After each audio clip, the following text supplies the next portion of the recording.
wawa nonse kwina kulikonse kumene mukutionera takulandirani pano pa Shemina Naletse.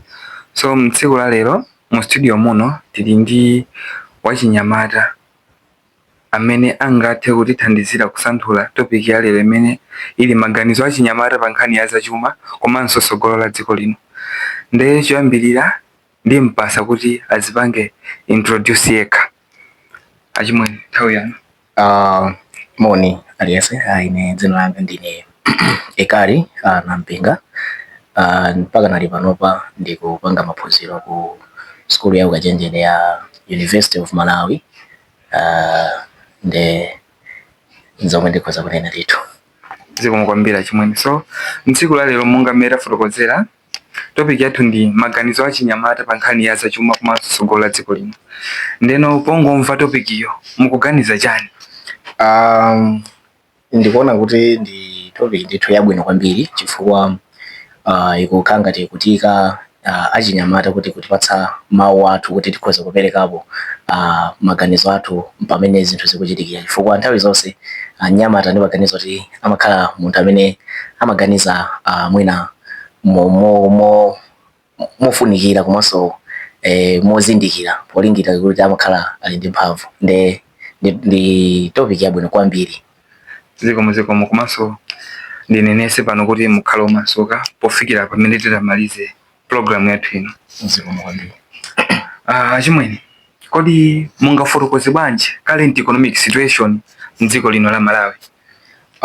Tikanena za current situation ya mdziko linoli sizobisa kuti na nkhani ya zinthu zambiri sizikuyenda. Current situation mwina kumbali ya chani kuti ndifunse? Economic situation monga metafotokozera current economic situation.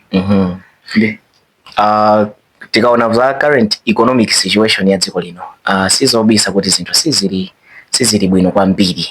Makamaka ku nkhani ya zachuma anthu ambiri akufinyika. Ende sitikulenganso kuti kandi munthu amene ali mtawuni kandi munthu amene ali kumamidzi aliyense akufinyika because of the current situation ya economy ya dziko lino imene ili unstable, imene ili yosakhazikika indi ikukhudza miyoyo ya anthu ambiri. Okay, ndakumvana chimwene. Komanso ndikufunsa funso kuti kodi ndi mavuto ati akuluakulu azachuma amene dziko lino likumana? Chifukwa tikana zoti mavuto azachuma ndi onse, pamakhala mavuto osiyanasiyana mu nkhani zachuma. Ndi mavuto ati akuluakulu azachuma amene dziko lino likumana? Chachikulu chimene tikuona ifeyo anthu okhala mdziko muno ndikuti choyamba katundu wa zinthu kukwera mowirikiza. Katundu sakukhalitsa pa mtengo. Akumati mwapita ndithu lero mukafuna kugula dzira limodzi akuzani 300 kwacha, mukapita masana lero lomwino mukagula pa 500 kwacha. Zimene zikuonetsa kuti na kunkhani ya katundu kudula, katundu akudula mdziko muno sakukhalitsa chifukwa cha kukwera kwa katundu. Ndi vuto loyamba la zachuma. Komanso vuto lina ndi la forex. Timamva zambiri kuchokera kwa amene ali amene amaona za amene amatsata kwambiri zachuma. Forex pa black market kuoneka kuti imakhala ngati kupanga affect kupezeka kwa ndalama imene kwa forex mdziko muno imene kupanga affect zinthu zambiri. Ndiye kunkhani ya zachuma tikuvutika kwambiri kunkhani ya katundu, kukwera kwa katundu. Komanso ndingakufunseni kuti kodi mukuona kuti boma likuchita kokwanira kuthana ndi mavuto amene wawa? Chifukwa tikaonetsetsa zinthu sizikusintha. Tikanamanena kuti boma likuchita zinthu zomokwanira, tikaona kuti chifukwa mavuto azachuma sanayambe panopa, koma kuti tione kusintha kuti zinthu mwina malomo apasi zikusintha, miyoyo ya anthu ikuoneka kuti mwina ikusintha sili monga mmene inalili potengera kumbali ya zachuma.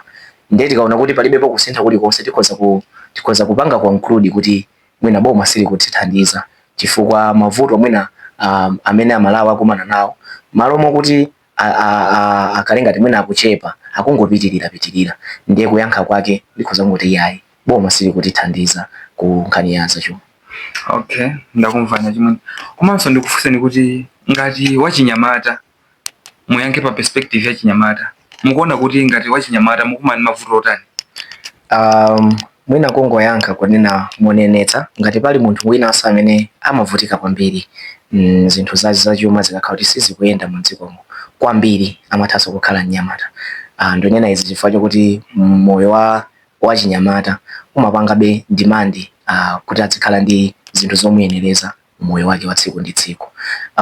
Pa perspective ya chinyamata tikaona ku nkhani ya mwina lese ku nkhani ya maphunziro, kumaphunziro ku nkhani za chuma anthu ambiri akuvutika kuti akhale apitirize kandi maphunziro awo, ena kusiyira pa njira kumene, koma kusiyira konkomati kuno akagwirano mtengo wanji chifukwa akuvutika, akanika kudzipanga support nkhani ya maphunziro. Tikalowa ku nkhani ya business capital, ndiye kuti nanga munthu chabwino business iyo munthu ulindika mpamba kuti 50,000 ufuna ukagule ukayambeka ndi maorder ako, ndiye kuti upita umene kuja zinthu zikusintha, palibe chimene chikukhazikika, makastomala uwauze zina, palibe chimene chikuyendanso kumbali ya business. Tikaona magawo onse moyo wa chinyamata uli ndi wovuta kwambiri chifukwa ulo kulimi kumene ndiye kuti ma inputs zolowa za kulimi zikungosintha-sinthaso. Nde mnyamata mwina apapa ndiye tagwidwa njenga chifukwa ndiye kuti kuphatikizikaso kwa kusowa ntchito, ndiye kuti tikungocheka bwana. Ndakumvani, komanso nimafuna ndikufunseni kuti kodi mwati muli pa skulu ya Kachenjede, iniwo mukuona kuti mukamaliza chaka cha mawachi kunjako mukufira kuti mwayo wa ntchito uliko kapena kuti business muthu akachita kunjako? Kunena chilungamo mwina anthu ambiri amangonena osamvetsetsa bwinobwino zimene akutanthauza kwambiri pa nkhani ya mmene zinthu zimakhalira, koma kunena mosabisa kunjako ntchito ngati ziliko koma zikuyendera kwa anthu amene ali ndi wina wake mkatimo, kandi ma connection amene zimene zili ngati zachiphinjo kwa munthu amene mwina ulibe ulo connection imodzi. Komanso kukumana ku mavuto azachuma dziko limonoli kukanika kupanga generate ntchito pamango, ndiye kuti timakhala ndi zitsogoleri amene amatilonjeza kuti yayi tipanga ntchito zotere, koma nthawi zonse mwina zinthu zosakwaniritsa. Mwina ndikhoza kukupatsani mmene chitsanzo china chimene chimachitika zaka zambuyozo, kungotulutsa mwina vacancy iyayi kuchipatala tofuna anthu otere amenenso mwina asali ndi degree, koma kumene kuchokadzadzana anthu amapepala osiyanasiyana, ena nkumapezera zoti mwina akutaya miyoyo yawo kufuna kuchani kusaka ntchito. Nde kunkhani ya chinyamata kunkhani kuti mwina kunjako tikapeza ntchito ndi zabodza chifukwa lo azitsogoleriwo amadzatuluka nkumadzatiuza kuti iyayi inu musavutike kuti mudzalembedwe, inu mupeze chinthu chokuti mutani muyambitse zinthu zoti mudzalembere ena. Ndi ngati tikulandira mawu ngati amene wawa kwa azitsogolera amene mwina atamatipangira ntchito, komanso kukhala ngati kuti kusowa kwa zachuma ndi makapito anyamata, ndiye kuti mosabisa ndithu apapa tilibe kothawira zimene mwina azinyamata akumangolawira mwina namaba ndi kumapanga zinthu zina zosaweruzika kuti mwina atani apezeko kanga chepe. Nankha kumbali ya business kapena tinene kuti simuganizira za business? Ndi mmene palili padziko pa ufunika ndithu munthu uzithamanga ngati wachinyamata kuti nanga uzichita kupempha ndi ya boxa yemwe kunyumba, kumafunika ngati wachinyamata uzikhalanso ozidalira kumagawo ena mmoyo wako. Nde ndimaganiza ndithu kunkhani za business. Tiziti muchita business iliyonse pakadali pano? Pakadali pano mwina kunena chilungamo business sitikupanga ina iliyonse. Ma business amene timakhala nawo ma ideas ndoti tikuyenera tipite ku tingoti sitikupanga yayi. Ndakumvetsesani pachimene. Kodi mukuona kuti maphunziro amene ali pamalawi pano akutithandiza azidziko kapena ngati achinyamata kutukula chuma cha dziko lino? Kumbali imene yoyo maganizo anga ndakuti maphunziro athuwa chifukwa mwina tizifotokoza bwinobwino, kumaphunziroko ndi sekta yayikulu and anthu akupanga zosiyanasiyana. Ena ngati momo akumata akatuluka namwe akathandizira pang'ono zinthu nkumasintha, komanso ena akukhala ngati kuti mwina anangophunzira kuti akakhale mbava akatuluka kunjapo. Nde tikaona kuti anthu amene akuchulukira kwambiri ndi amene akumatuluka kunja ndi kumakachita zinthu mwina zokhala ngati zoyipa zosa unprofessional mwina mkachizungu komveka bwino. Zimene zikungoonetsa kuti mwina skulu yathu komanso education system yathu ikukanika kupanga address gap imeneyi kuti ithe kupanga balance between zimene munthu waphunzira ndi zimene kunja kwakupanga. Mwina ndingoonjezera kuti mukamva ndipo mwina mukhoza kukhala mwamvapo inu wina mwina adaphunzira zina koma kunja kwakatuluka akagwiranso ntchito ina. Nde zinthu ngati zimene zizi nzachidziwikire munthu akagwira ntchito yomwe sadaphunzirire sangagwire mwina ndi luso lomene limafunikira pamalopo. Nde magapo ngati awawa akukhala ngati kuti ndi amene akuthandizira kuti mwina ngati dziko tikanike kupita patsogolo chifukwa cha ogwira ntchito amene ali well skilled. Mwakambapo tuzo kuti ena amaphunzira kuti ndikabe kumene moti inuyo mukachoka panopa takusirani pa mpando wina wake simukasambwaza misonkho yathu.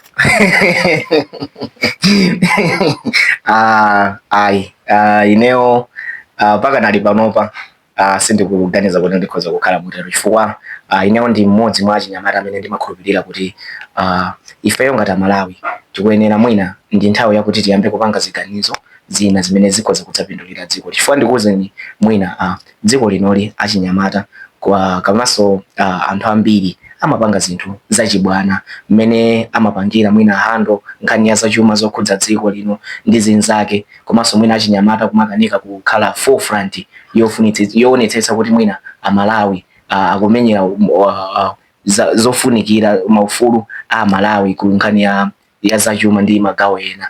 Timakhala ngati tikutani tikuperewera. Nde ineyo ndimakhulupirira kuti tikuyenera ndithu tisinthe mindset yathu yakuti nthawi zonse uzipanga zinthu zoti zokupindulira iwe weka zokhala selfish komanso nditi ma ego ntina. Nde ineyo ndi mmodzi mwa achinyamata amene ndili wamasomphenya ofuna kuti mwina kudzasintha zinthu pa Malawi panopa molingalira ndi mindset osati kulonjeza anthu zinthu koma kuti tikhoza kuthandizana ndi dzikoli nkumachita mmene mwina achinyamata ena m'mayiko ena amachitira namaona dziko kuli kupita patsogolo. Bwana Nampinga Malawi akumverani bwana Nampinga. Mori mukazapanga china chake azatulusa zimenezi. Okay. Kodi mukuona kuti achinyamata mdziko lino akukwanirisa kupeza ma financial services ngati maloni ku bank kapena mwina ma institution osiyana kuti apese ngongole zoti zithandizire kutukula ma skills awo kapena kuti ayambire business kumene. Mukuona zimene zochitika mdziko muno? Ndi yankha polingalira ndi information imene pakadali panopa ndili nayo. Zikuoneka kuti maloniwa anyamata ena akhoza kunditsutsa kuti yayi maloni akutheka komano adalowetsa padalowa ndale pa securing loan. Malo mwakuti zinthuzo ziziyenda mwina popezera Malawi aliyense amene ali wachinyamata azitha kupeza ngongole ndi kumachita zinthu zake koma kungongole kuja kunakhala ngati kunalowetsedwaso machitidwe ena andale. Nde kunenera in general aliyense pakati pa anyamata nkovuta kuti azipanga secure loan ngati alibe zinthu zija zimene tonena kuti ma connection moyo pano mosabisa udalowa zinthu ngati zimenezozo ndi zimene zikumathandizira kuti mwina zinthu zake zisamaoneke bwino kuti chinthu chikwenda mmene chikuyenera chiyendere. Nde kunkhani ya anyamata kumapezeka ndi ma financial kumapanga access financial services ndikuwuzani kuno kuti ndipo zikumavuta kwambiri. Komanso mwina vuto linaso la kuma financial services ndi ma interest amene amapanga ma interest akuti mwina ndi munthuyo ndi mwina ndi period imene akupatsidwa zinthu zambiri ndi anyamata mangozigwera wenso kuti iyayi ikukundisa kazishoshe mwina milandu yongodzikhalira. Nde ayi tinene kuti ma financial services anyamata sakuwakwanira ndi sakuwafikira kudakhoza kuwathandiza. Kodi mukuona kuti achinyamata ambiri kapena ndingoona kuti achinyamata ali ndi uthenga kapena maphunziro ena lonse amene angayendese chuma payoka usatengera kuti chuma cha dziko koma chuma chimene angazitukulire komanso kodi uthenga umenewo kapena maphunziro amenewo angapeze bwanji kuti athe kuyendesa chuma chayoka komanso chuma chimenechi maphunziro amene angathandize kuti iwo azitukule? Ineyo ndikuona kuti achinyamata nkhani ya maphunziro awo azachuma kuti azitha kudziwa kuti kandalama kandipange motere, kandalama kandilowetse potere, komanso kusamalira kwake ndikotere. Ndikuona kuti pakati pa achinyamata zimene zizi zikuperewera. Sindinganene kuti palibe, komano zikuperewera. Chimene ndikunenera ndi chakuti timatha kuona ndithu achinyamata akuitanidwa mwina ndachinapushiri kuti tabwerani kuno mudzamve kuti kodi tikutani, and mwina amatha kukhala ndi maseminars kaya ndi machalichimu kaya ndi malo osiyanasiyana, komabe sizikukwanira.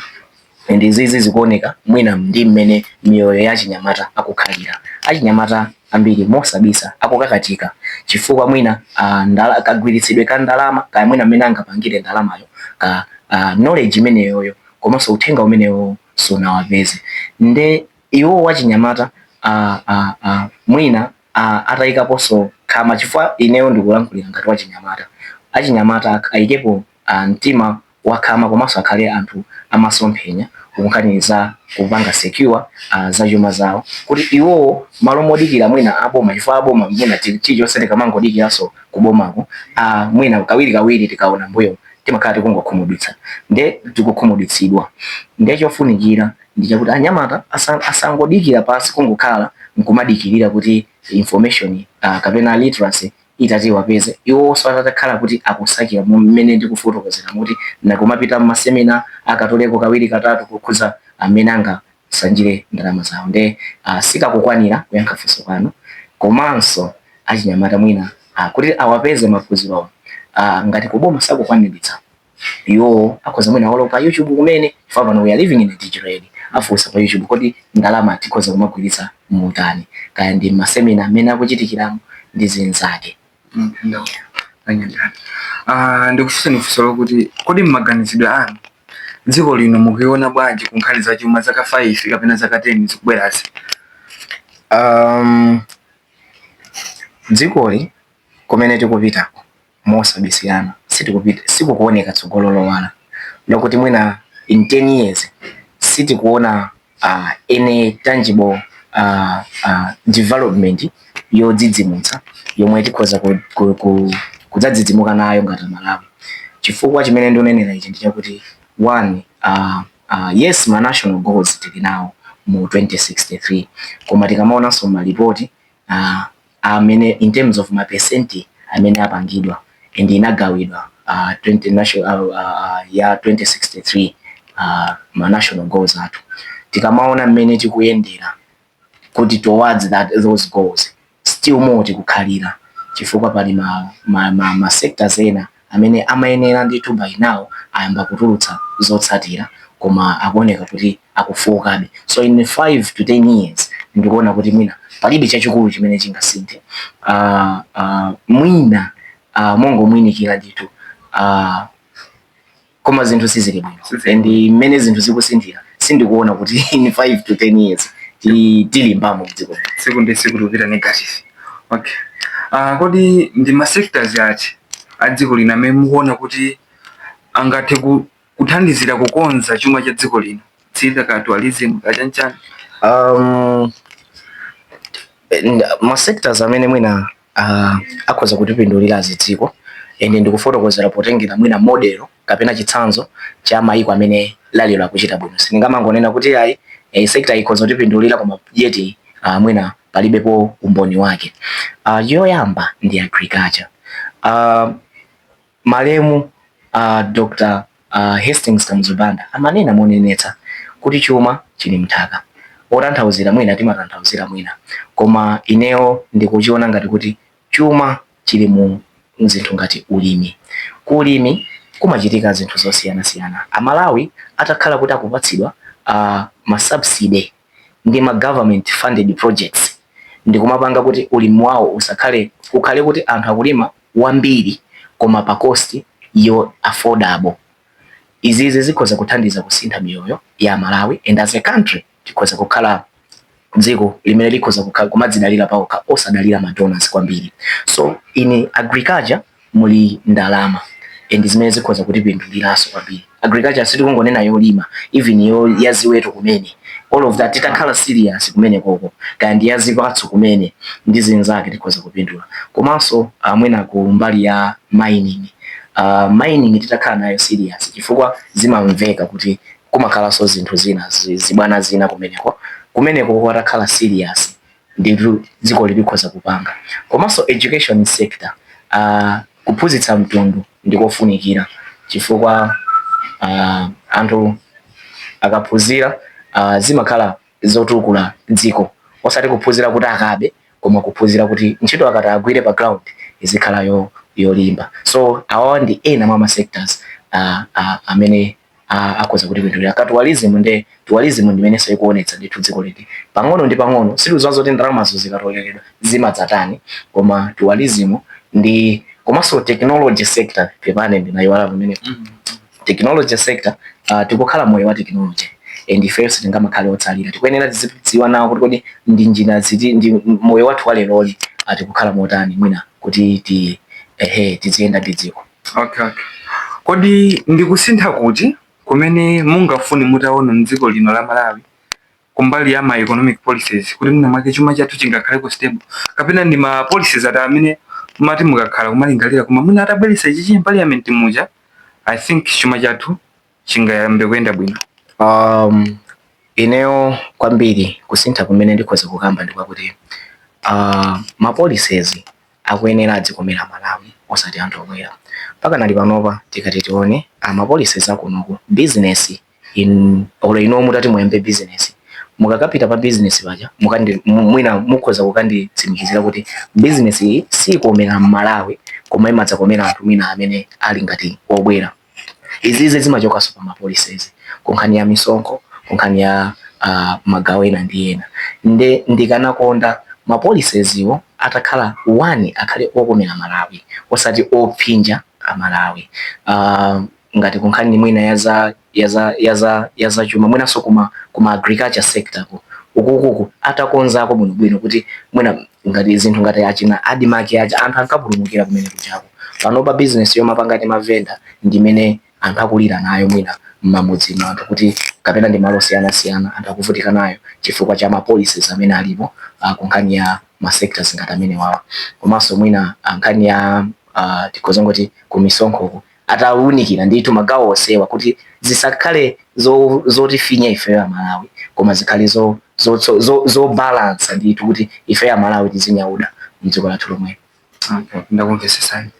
Kodi mutakhala ndi uthenga kuti ukupita kuboma kapena kwa otipangira ma policies athu uthenga wake ungakhala utani niyo ngati mmodzi mwa nzika ya dziko lino komanso wachinyamata wa dziko lino?